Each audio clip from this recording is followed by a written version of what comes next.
Good afternoon, everyone. I am so excited to be joining you all today for our talk on creating equitable education in our communities. My name is Francesca Meixner, and I actually went to SEC for my associates in 2015 and 2016. Since then, I have uh, gotten my undergrad at SIU, and I'm currently working on my master's also from SIU virtually. So there was quite a few things that I want us to really dive in today because this is a serious topic, as I'm sure all the topics have been during Democracy Days.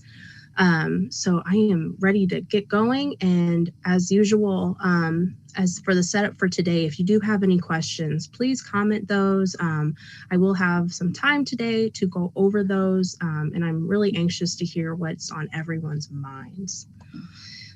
Just a real quick intro. So this work is very personal for me, especially. So I did grow up in a group home that my parents ran in actually Troy, Missouri. So it was back, and being a part of a group home, even though I was a biological child in that home, I saw a lot of the inequalities that happen in families and how they specifically affected the children in their education when that poverty really came into those homes. And there's three main things that I want us to talk about today that really affected the children and their education was the lack of support. So the outside support was extremely lacking. The resources were completely insufficient, and the lack of also basic human needs. These are all three things that I have kind of devoted my life work to, is making sure these needs are met so that children and students of all ages really can thrive in their education. So something that we see that is just extremely frustrating for everyone is the ongoing cycles. A lack of support in the early education leads to frustration and dropout for older scholars. I was talking to several of my friends about last week, and we were just really, who are also teachers, and we were just kind of going into the idea that a lack of support in those early years, so kindergarten, first grade, second grade, those qualities that we really need to have in students, when there's that lack of support in creating that environment and that education, it's extremely frustrating. And that frustration turns into a snowball effect. And something that we often see is that we have a dropout for those older scholars who that frustration never subsides. Personally, right now I am working for Teach for America, which we will talk about later. I work for Teach for America as a community support specialist and also full-time teacher, helping solve these needs and creating issues or creating problems that could help us continue to find the substantial needs of these students and how to address them. So this ongoing problem of just lack of resources, lack of basic human needs, it really starts at that kindergarten level and continues throughout high school and ultimately to college.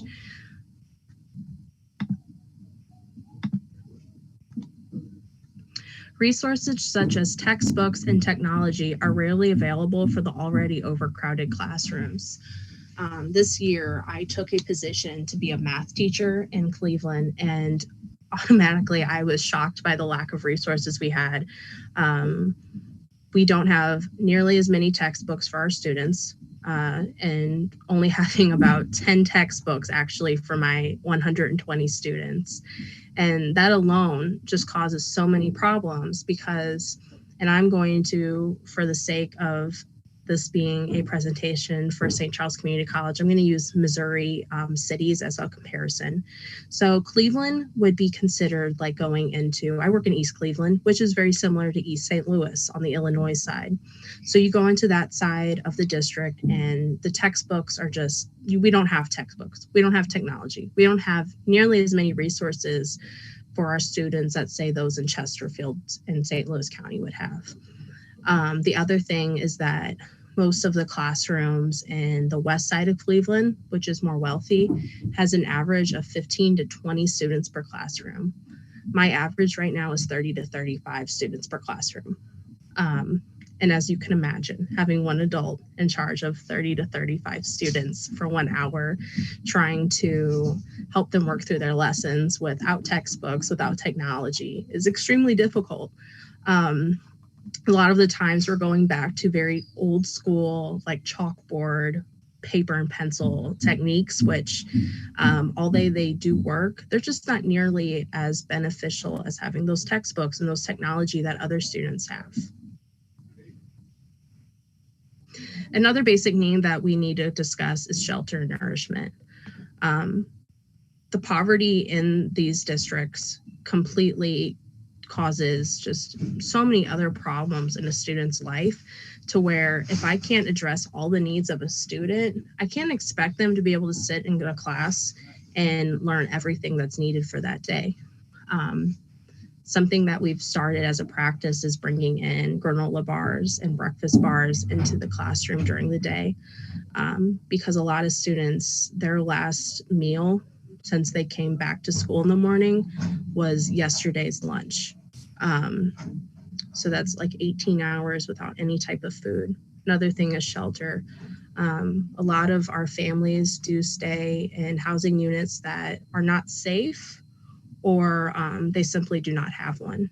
So that's where we kind of work with Say Yes, which is a program in Cleveland that works to address some of those basic needs, such as shelter. So something else that we really need to step off of for a second and really pay attention to is the fact that the global pandemic has caused so many issues within the school system that we're really just taking so much time to just dive in and focus in on how can we solve that problem. The impact of the global pandemic caused majority of students to miss a year of school. So we in Cleveland just took our beginning of year exams, which are mandatory. And all of my 120 math students, all but one, tested at a kindergarten and first grade level, and they should be in fourth grade. So we're looking at significant grade loss. This was already the case before COVID-19, but the pandemic caused complete just chaos. Last year, we did get a grant for about 50 laptops to be given to families for their students. But considering the fact that that's 120 students and obviously not enough for everyone, many students completely missed out on school last year. And you would think that would cause a red flag, that someone would take notice and want to fix this problem. But ultimately, the pandemic happened so quickly and there was such a lack of funds that there was nothing we could do. So I just started working in Cleveland about 4 months ago and have been kind of helped clean up the mess that the pandemic caused.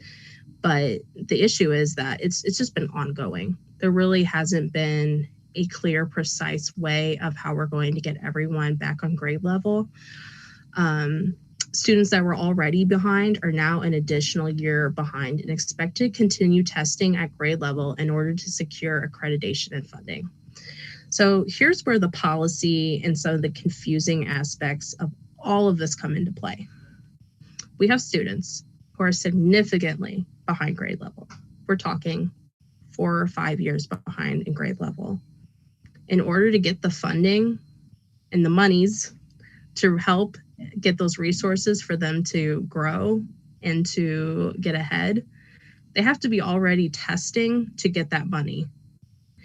So where this is an issue is if the accreditation of the school and the funding is based on students' test records and their test results, then it's all backwards. So if we get our funding based on good test scores, then we're just continuing to not give funding to the students who are struggling and need the funding more. A lot of this is due to the taxes and the breakdowns of low-income communities. And there's also bigger things going on. Just the policy makers in general, most of them in Cleveland and St. Louis, because I did teach in St. Louis for a couple of years, a lot of them have never stepped foot into a classroom. And that's one of the main issues that we're really struggling with right now, is that most of the policymakers and the officials and the representatives, they just have never taught. They don't know the struggles of these students. And it's really seen in how they make their laws and their jurisdictions, and even how taxes are broken down. So where is the funding? The system relies on successful test scores for funding, but doesn't provide the necessary resources to create the success. So like I mentioned before, those that create the policies are too far removed from the classroom. They just simply do not understand what teachers go through. They do not understand the students and their lives. The policies do not see the big picture and try to fix the symptoms and not the actual problems. So, for example, the issue is not that my students don't have textbooks. That's just one of the symptoms. The main issue is the poverty in the community. When we address the poverty in the community, the other symptoms will ripple out. They'll come to an end, they'll cease. We won't have to worry about them. The issue with the education system right now is that the low-income communities don't have a set plan on how to resolve that issue, so that eventually it will fix the issues in the education system.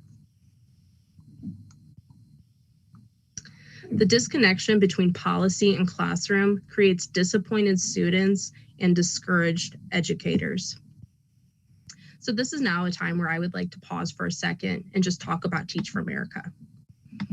Teach for America is a nonprofit organization that I currently work for that helps kind of bring an end to that inequality in the classroom by putting highly skilled professionals into those classrooms that are usually neglected. An example of this would be that St. Louis County specifically, because once again, I'm trying to narrow it down to St. Charles and St. Louis County for those who are watching. St. Louis County, specifically St. Louis City and then the Normandy School District, have lost their accreditation over the years. They have lost their accreditation to the point where accountability is kept through the state at Jeff City. So a lot of the individuals who make the laws and the test scores and all the different aspects of St. Louis City schools and Normandy aren't even from St. Louis. And that's a huge issue for me personally, because we really need superintendents and individuals who are from St. Louis to be help making the laws that and the policies that are going to best help our students. So that disconnection between the policy and the classroom is just going to continue to create an environment that is toxic for the students and the educators. So for myself in Cleveland right now, I had thankfully, wonderfully, had help from a lot of individuals that I know personally to help buy school supplies. If I didn't have that, my students might not have pencils this year. My students might not have erasers. Those basic needs are not being met by the school district because of lack of funding and also the pandemic. So things as simple as lined paper are on back order right now and are having to be special ordered through other distributors, to the point where we're having to use miniature whiteboards because we simply do not have paper right now. But this is where the poverty side of things step in, is that you don't see that in Ladue. You don't see that in Chesterfield. You don't see that in the West County higher end places in St. Louis County. You don't see them in the higher end places in Cleveland. You see all these shortages and distribution problems in the city schools, where we rely on certain types of funding and distributors to buy the resources needed to teach our students. So what's the solution? There's a couple of things that I really think could help drive us to be more of an equitable system for education in the U.S. Problem is that we don't have enough people who actually care about the students, genuinely know them, and who have at one point been a student themselves in poverty, that are making the laws to help create funding and resources. This is due to a couple things. Number one, teachers are burning out left and right. Teach for America that I work for hired 30 recruitments last year to go and work in the city schools. Out of those 30, 10 are remaining, and we're only in the 4th week of school. The amount of burnout from behavior management all the way to just lack of resources is extremely frustrating. And for a lot of teachers, it's just too much. When I spoke to a couple of my teacher friends that also work for Teach for America who are remaining, I asked them, why are you still here? Most of us have left at this point. And a couple of them said that they were also on their way to exit and that it was just not worth it. It was too much. They couldn't handle the stress and anxiety. The others had a hope that hopefully their presence in the classroom would at least bring a sense of urgency to the fact that we need these resources and this help. Another issue that we just continued to go back and forth on was behavior management. Behavior in urban education is always a struggle. It's not that my students are more misbehaved. It's not that my students have a lower IQ. It has nothing to do with that. The fact is that the environment in which they are taught in is so unhealthy that it creates a sense of hopelessness, and the students feel it. In St. Louis City specifically right now, there is such a shortage of teachers that they actually changed the rules on who's allowed to sub. And as long as you have 12 credit hours in college, for most, that's 4 college courses. That's just taking 4 college courses. If you have those 12 credits, you can become a full-time substitute in St. Louis City. I don't know about all of you, but for me personally, I would not have been prepared to be a full-time teacher a freshman year of college. So we don't see these laws being made and these rules changed for communities that have more money, more income. We only see that in the communities that are already struggling. And so where this becomes a continued issue is if we are continuing to allow for my students in St. Louis City to get the short end of the stick, when are we going to realize that that's a part of the poverty that's in the community? When are we going to realize that by saying, oh, a freshman college student is acceptable to be the full-time teacher in this child's classroom? When are we going to realize that making those exceptions and that lack of quality in education is what ultimately leads to the hopelessness in this community? But the deal is that not everyone is hopeless. Not everyone has just given up. In fact, I'm blessed by the families that are in the school I work at. I see single mothers who work 12-hour shifts at night so that they can be home with their kids during the day, putting them to bed, helping them with their homework. I have moms who beg me to be able to call them during lunch break because they're usually sleeping in the morning because that's the only time they can sleep because they work all night. I have fathers, single fathers. I have your nuclear families. I have every type of family in the school. And even though most live within that poverty, they have a hope that their child is going to gain a quality education regardless of the nonsense and be able to pursue whatever they hope for in their life to be successful. So what's the solution?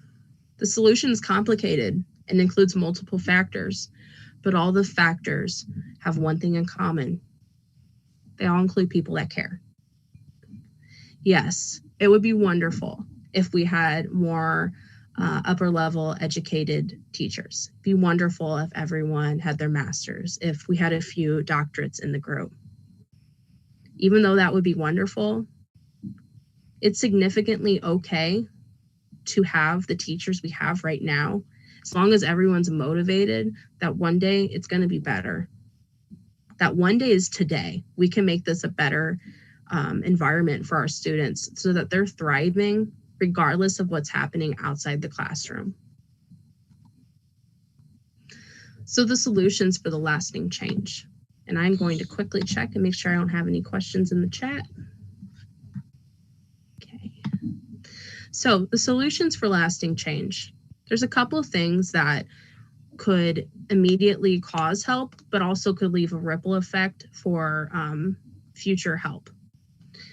Something that we desperately need are those that care, but also those that are willing to go into policy, talk to our representatives, the government, whoever that entails that is around you and next in line, about what we need to make sure that all students have a quality education.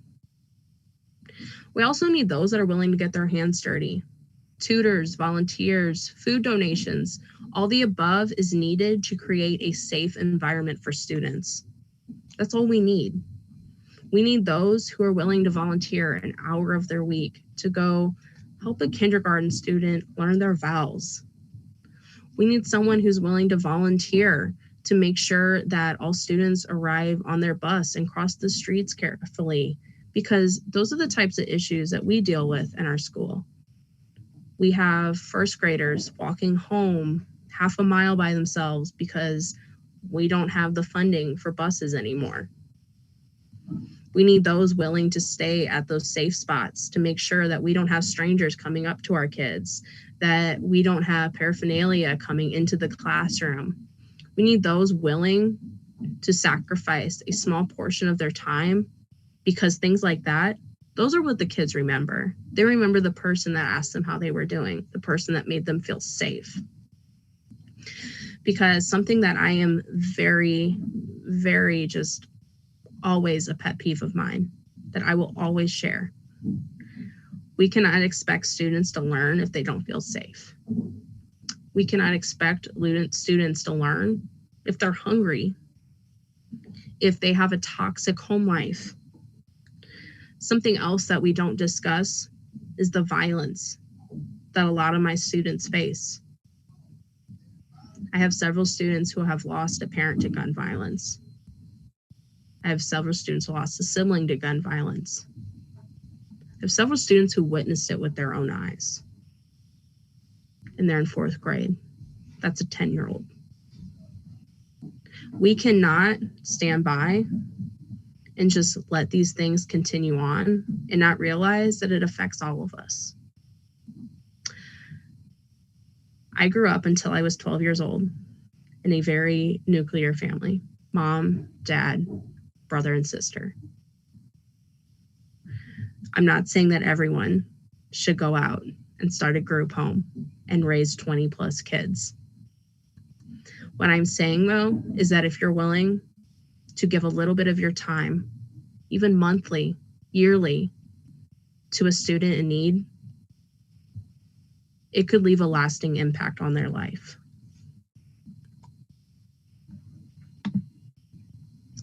So here are things that everyone can do. You can volunteer in after-school reading and tutoring programs such as Sunshine Ministries or Oasis. Sunshine Ministries is actually in downtown St. Louis. They provide after-school care. They provide meals, tutoring, and several other things for students who are in need. Orchard Farm School, which is on 94 heading towards Illinois, but still on the St. Charles, Missouri side, that's where Orchard Farm School District is. And they have a tutoring program called Oasis, where you can volunteer 30 minutes of your week to go and help a student learn how to read. And can I just tell you, there's nothing more rewarding than knowing that you helped a child learn to read. I'm telling you, if you have never had the opportunity or the privilege to help a child learn to read, there's just something magical about it, knowing that you helped them discover a whole new world. Because once you can read, you truly can learn anything you want. So I'm just saying, if you want a pick-me-up, if you want a natural high, go to Oasis and offer to tutor. I'm telling you, you will not regret that. Another thing is donating breakfast items or prepackaged goods to your local school. Like I mentioned before, I have several students who come to school in the morning hungry because the last meal they ate was lunch from the previous day.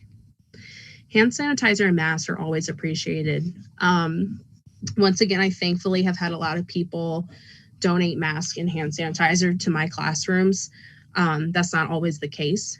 And we really are trying our best to keep the students in the school safely right now so that we do not have a repeat of last year. And thirdly, here's something free that everyone can do, regardless of their schedule. Continue to educate yourself on the broken systems in our country and to seek solutions. This is not the time to give up. There are times, trust me, where I feel like this is ridiculous. You know, I had a kid just throw a chair. I don't have any math books. I'm expected to teach this math lesson without any manipulatives. I've been there. I know what that feels like, but it's not the time to give up hope because there's always something we can be doing to help our students and our community.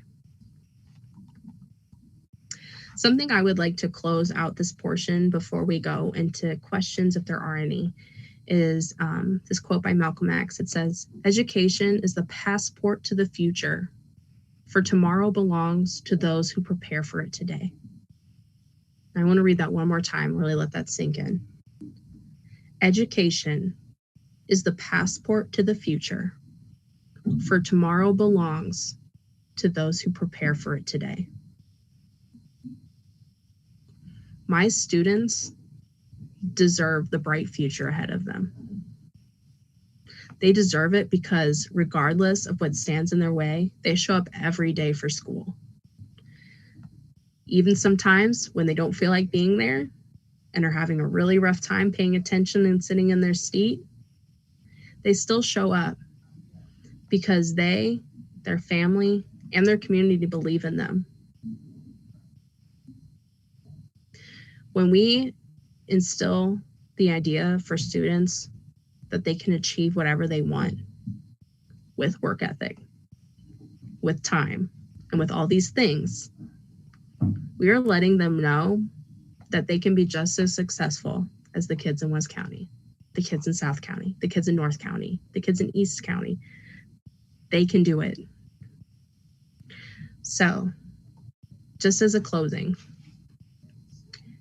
I would like for all of us to just continue time, give ourselves 5 minutes a day to ask, what can we do to help be the solution to this problem? Because who cares what focusing on the problems? We all know what the problem is. Now, what are we going to do to solve it? If you would like to continue this conversation or hear more about Teach for America, my email is listed on this slide. This is my personal email. Please go ahead and email me with any questions you have. I love talking to people about this. It's something I'm very passionate about. And I will leave that slide up for a second. So if you do have anything you would like to share. So I see a question in here that I'm going to go ahead and read to everyone. In the September 12, 2021 issue of the New York Times Magazine, there is a lengthy 4-part article titled "What Have Kids Lost?" that makes a good reading to accompany your very fine presentation. One of the points raised in the article is the fact that impoverished rural school districts lack the social service organizations that exist in cities that fill in some of the gaps for students. Thank you for adding that, because I actually do have a comment I want to add on that. One of my favorite jobs of all time, just something that I will probably go back to at some point in my life because I loved it so much, was I worked at a rehab facility for teenagers. What would basically happen is we would get a referral from a social worker or a foster home or something of that nature. And we would go ahead and provide services to them by having them live at this facility for 3 to 6 months to sober up, get clean.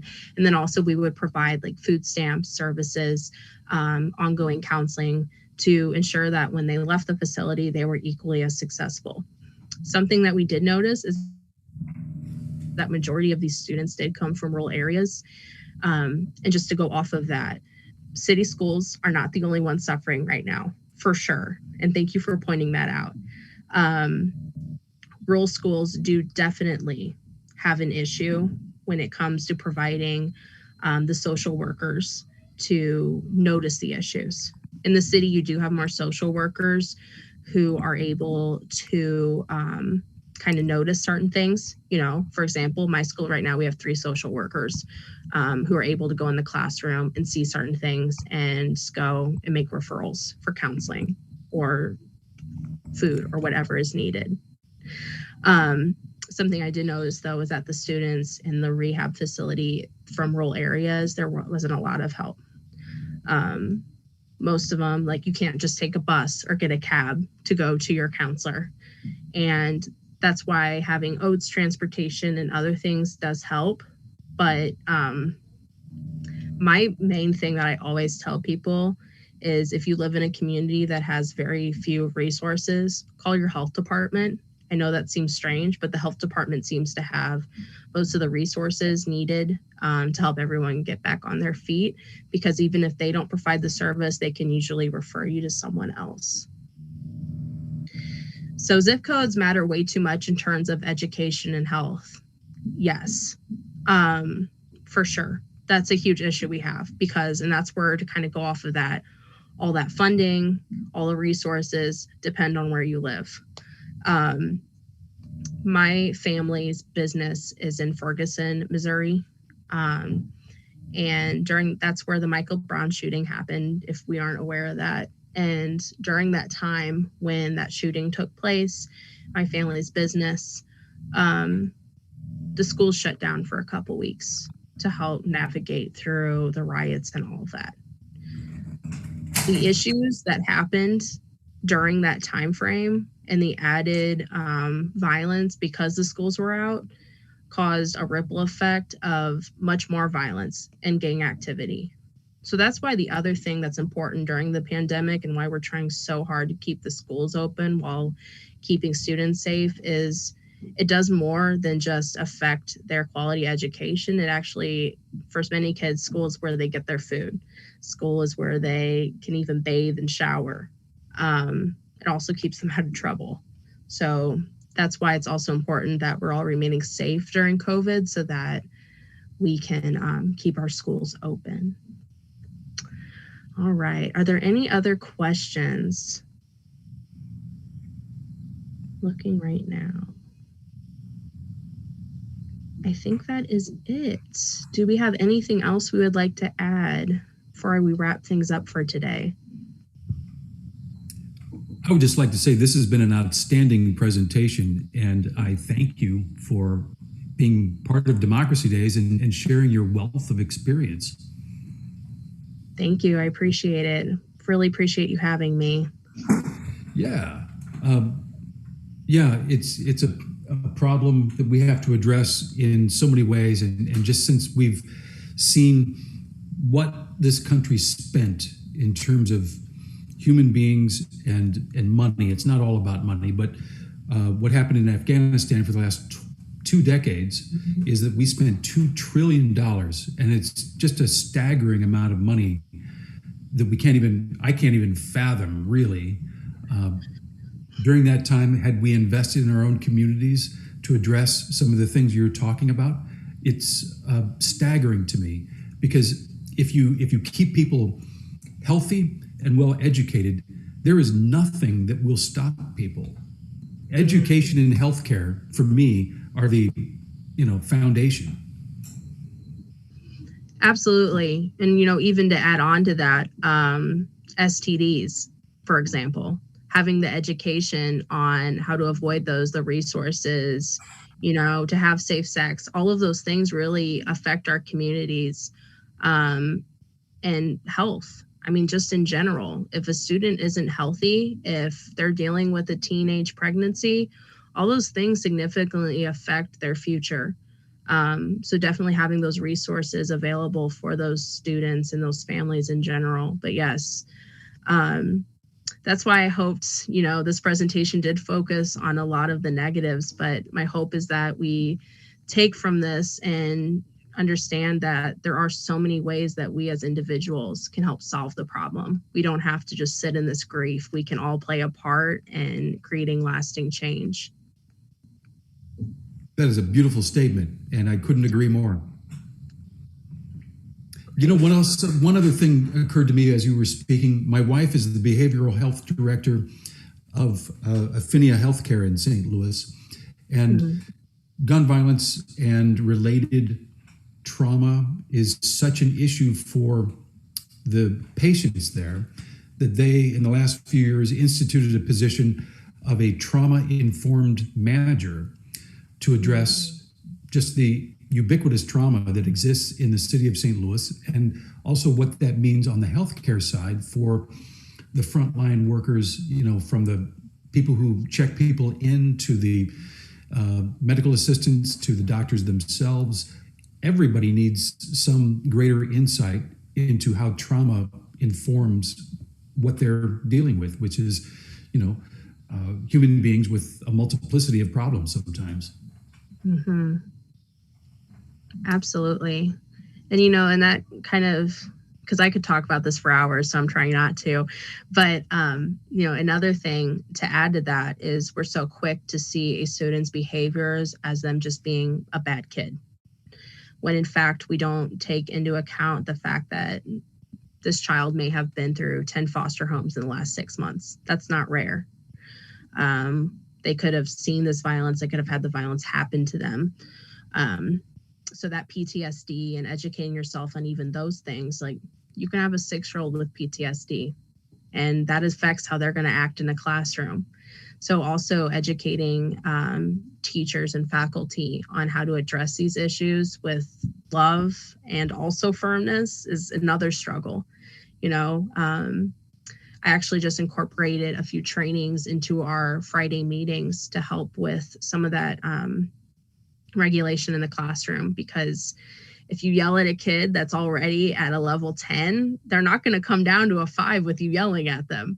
So even though we think, okay, this kid just needs to reset, or I'm going to do to them what my parents did to me, which says, you know, sit your butt down. Like those things don't work anymore.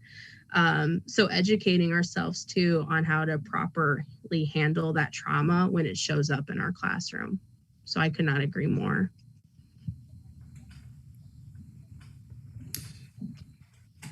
I need to mention that somehow there's been a format change with the YouTube connection. So we're not getting the live comment sections in the YouTube video itself as we did last year. So I don't know who might be watching online, but we can't communicate with them.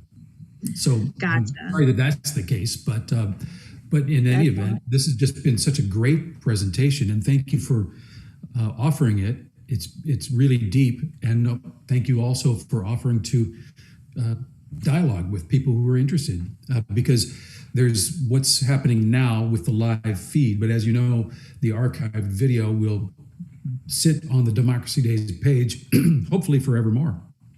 Yes, absolutely. And if you do have a question that went unanswered due to tech issues, please feel free to send me an email with that. I would love to continue conversation with those who want to. But thank you so much for having me. Thank you for the presentation, and thank you for the amazing work you're doing in Cleveland. I mean, big up. Thank you. Appreciate it. All right. So I'll check out. Nick, once again, thank you for everything. Yes. All right. All right. I'll check out and I'll follow up with you soon, Francesca. Thanks again. Excellent. Thank you, everyone. Have a great rest of your day.